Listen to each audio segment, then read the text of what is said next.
Stop running like David Goggins. You're not going to get fit. Who's gonna carry the boats and the logs? You can run a trillion, a gazillion miles. You're only going to destroy your kneecaps and waste your time. If you really want to get fit, if you want to train like a professional fighter, then you need to implement these 3 runs that I'm going to share with you guys in the video. Who am I? My name is Yassine Ramsey. I'm a retired elite amateur boxer, 3-time London champion, fought internationally twice. I won internationally twice, trained with Team GB. I sparred with some of the top pros in the UK, and I'm going to show you guys how you can run like a fighter. A lot of you guys are not fighters. That's okay.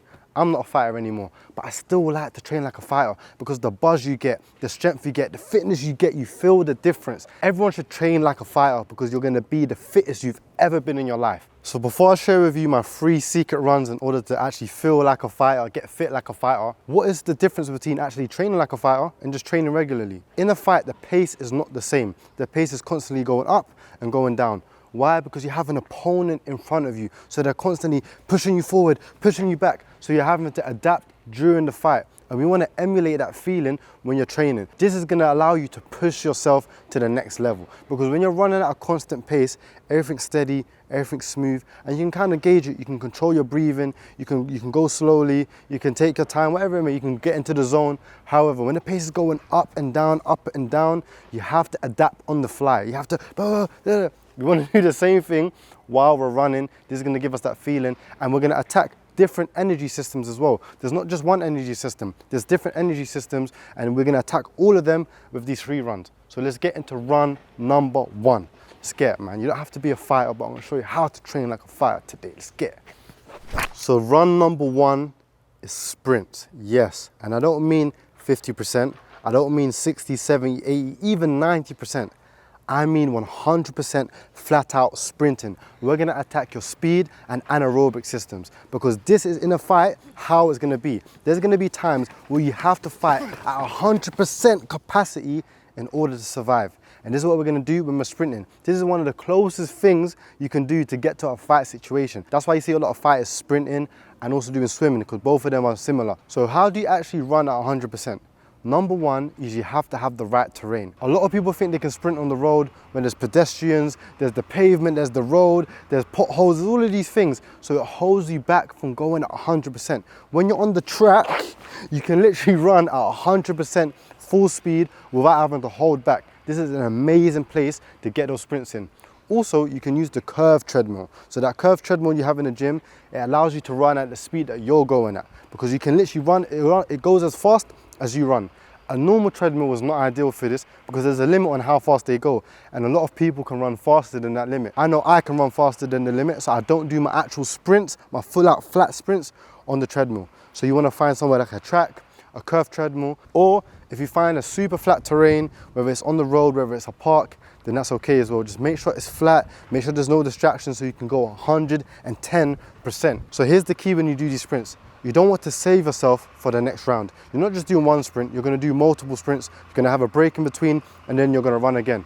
The key is to literally destroy your lungs in every single sprint, as if you're not gonna sprint the next round. The big problem that most people do is they sprint knowing that they've got 5 sets left.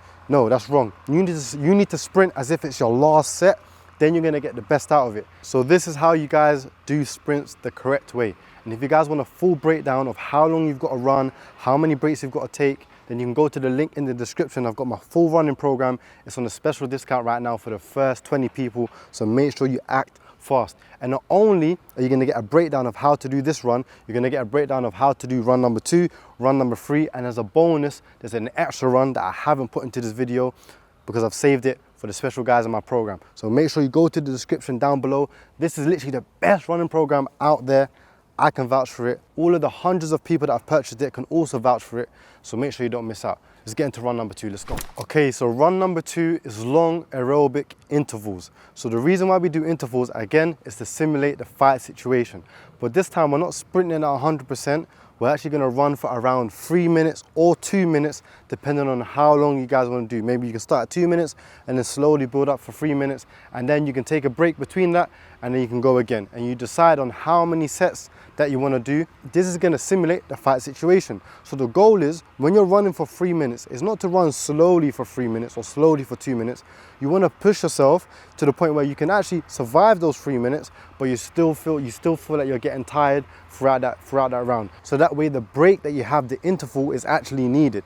So you're catching your energy throughout that break, and you're building up that lung capacity. You're getting used to taking breaks, then starting. Taking breaks, then starting. This is what we're doing in all of these runs. Even with run number 1, same as run number 2. So where can you do these runs? Again, you can do it on a track. You can do it on a normal treadmill this time, because you're not running at 100%. You can do it on a curved treadmill. You can also do it on the road. Anywhere you want to do it. In the park, you're not running at 100% full speed.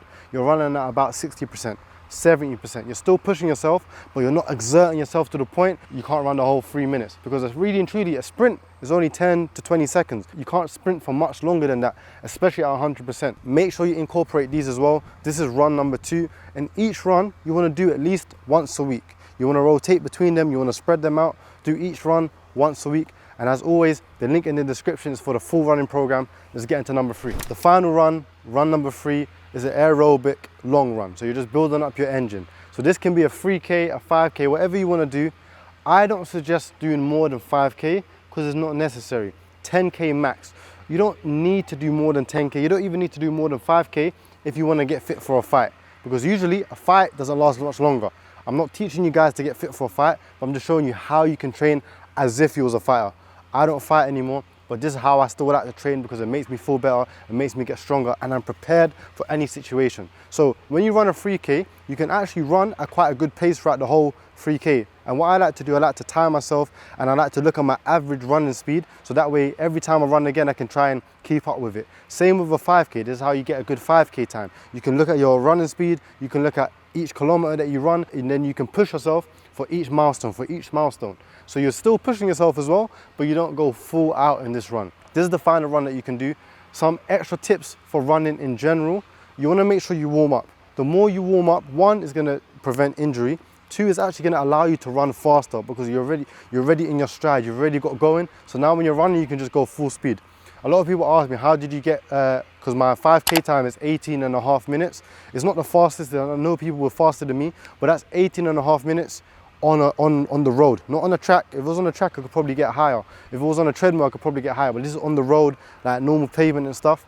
It's because I warm up before I run, so by the time I'm running, I can go straight into it. And I'm also tracking my times, I'm tracking my average speeds, I'm tracking each kilometer. This way I can get faster. If you guys implement all of these 3 runs, there's no doubt in my mind that you will be able to get super fit, and you'll feel like a fighter, you'll feel fit like a fighter.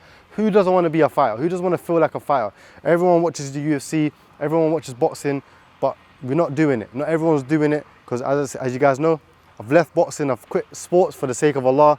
I'm not competing anymore, but there's a lot of guys out there that are not competing anymore either, or never competed in general. But this is how you train, like that. So implement these 3 runs, you'll feel much stronger, you'll feel much fitter. Make sure you stretch after, you dynamic stretch beforehand. This is going to be a recipe for success. And again, the running program is down below. If you guys want a full breakdown of how to do every run, it will be down below. You're going to know how long to run for each one, how long to take breaks, and how to progressively change your runs week by week, so you can actually progress. So you're not doing the same runs every week. You're doing the same type of runs, but you're going to be changing the times, changing the breaks in order to push yourself, so you progressively get faster, progressively get fitter throughout the weeks. And there's also a bonus run in there as well. So I haven't mentioned it in here because I'm saving it for down below. So make sure you guys check it out. And if you guys like this video, comments, because I might do more fitness stuff. As you guys know, I'm the personal brand expert now. I'm helping scaling brands. I'm scaling personal brands. But I thought, let me help you guys out, get you guys fit. Get me? Let's get it.